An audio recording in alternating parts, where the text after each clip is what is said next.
लंबा सांस लो। और यही दर्द है ये? हाँ थोड़ा आपको करिए ना तो दर्द नहीं है।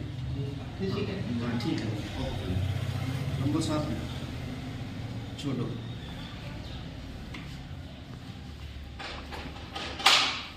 बस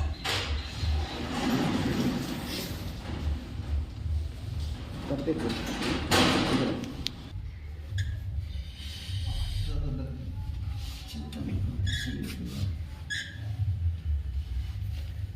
लंबा सांस लो,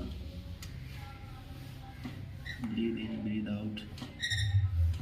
बस बस सीधा बंद कर दो।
सीधा